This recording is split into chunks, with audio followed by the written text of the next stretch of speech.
안녕하세요. 얼큰한 속풀이 명리입니다. 모임에서 혼자만 어색하게 느껴질 때, 속마음은 복잡한데 겉으론 아무렇지 않은 척할 때, 이런 순간 나만 이상한 걸까 고민해 본 적 있으신가요? 이 영상은 그런 질문에서 시작됐습니다. 사람에게 지치지 않고 나를 지키려면 먼저 내 마음이 어떻게 작동하는지부터 알아야 합니다. 그래서 이번 영상은 60갑자 속에 숨겨진 심리의 설계도를 꺼내봅니다.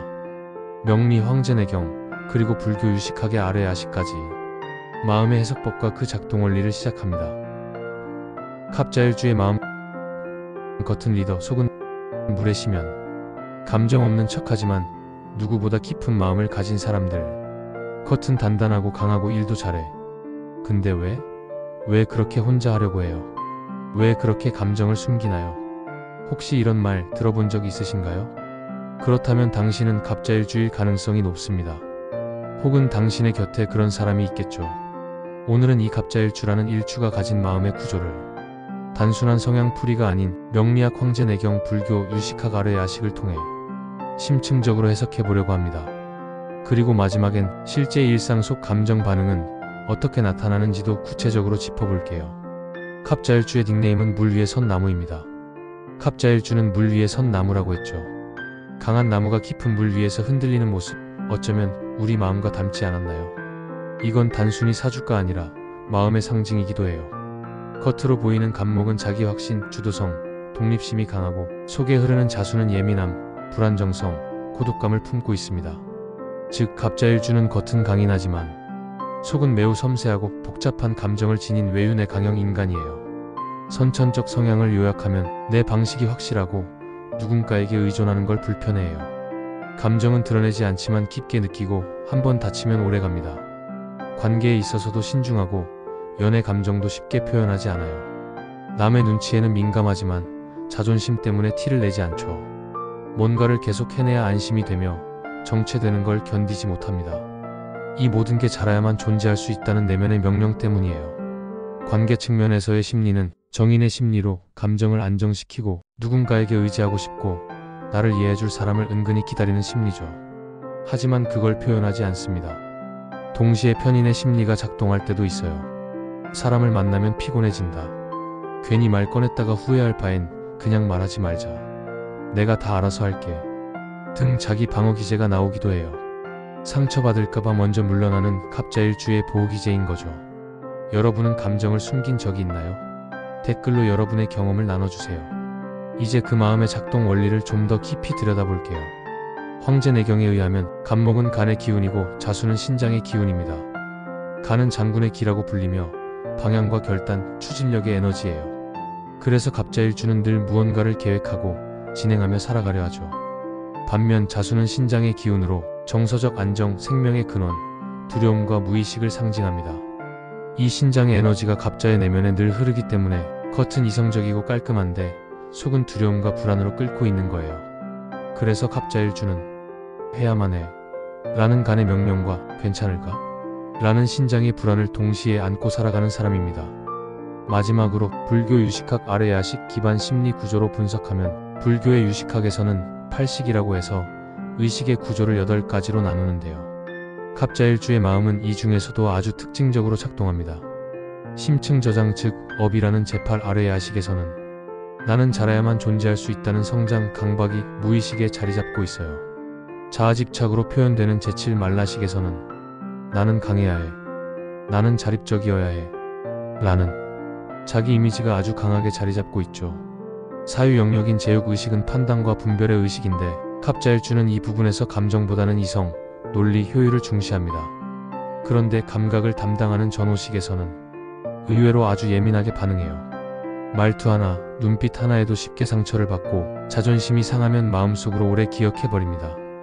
이 복잡한 구조 덕분에 갑자일주는 늘 이성과 감정, 추진력과 불안 사이에서 외줄타기를 하며 살아가는 존재예요. 내용이 어렵다고요? 자, 이제 쉽고 구체적으로 갑자일주가 실제 일상에서 어떻게 감정을 반응하는지를 살펴볼게요. 기쁠 때는 아무렇지 않은 척 속으로 오래 기억해요. 갑자일주는 기쁠 때도 격하게 표현하지 않아요. 예를 들어 회사에서 갑자일주에게 이 프로젝트 내가 없었으면 안 됐어 라고 말하면 표정은 그냥 응 알겠어인데 그 말 속으로 3년 기억합니다. 기념일 선물보단 너 있어서 든든해 같은 역할 인정 멘트에 더 감동해요.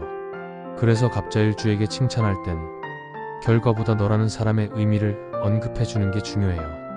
짜증날 때의 반응은 말수 줄고 목소리 차가워집니다. 예를 들어 친구가 약속에 늦었는데 미안 한마디 하며 웃으며 나타났다고 해요. 그때 갑자일주는 괜찮아라고는 해요. 근데 말투가 딱딱해지고 눈 마주침을 피합니다. 겉으로 티는 안 내지만 속에선 지금 나 무시당한 거 아냐? 하며 감정을 정리 중인 상태예요. 그리고 그 감정이 하루 이틀 갈 수도 있어요. 화날 때는 말없는 단절형 분노로 표현됩니다.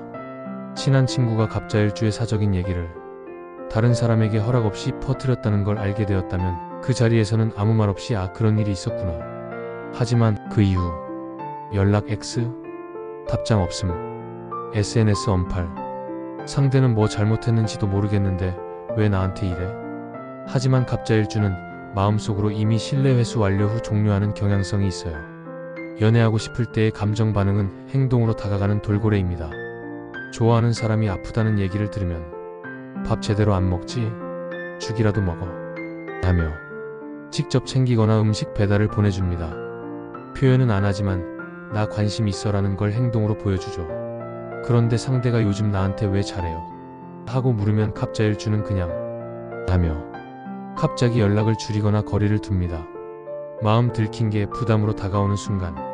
왜냐면 마음을 드러내는 게 약점처럼 느껴지기 때문이에요. 대인관계에서의 반응은 초반엔 낯을 가리지만 프로젝트나 모임 등에서 역할을 맡으면 책임감 있게 끝까지 합니다.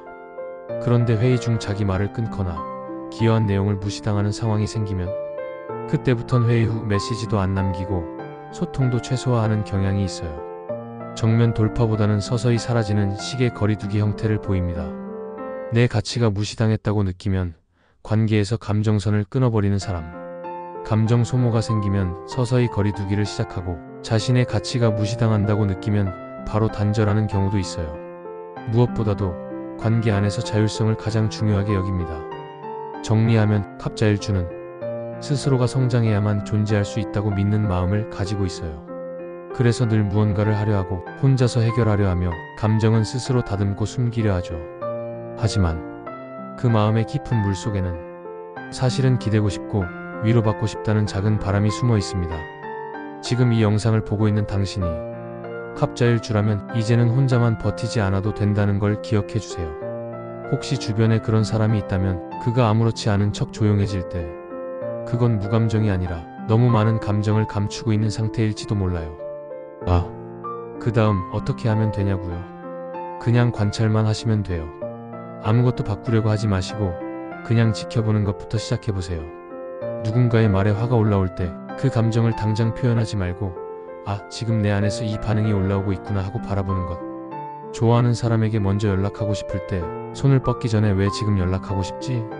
하고 한번 마음을 살펴보는 것. 회의 중 무시당한 느낌이 들었을 때 바로 감정을 닫지 말고 지금 내 마음이 움츠러들고 있구나 하고 알아차리는 것. 이게 바로 관찰이에요. 억누르지도 말고 흘러가지도 말고 그냥 내 마음이 어떻게 반응하는지 들여다보는 연습.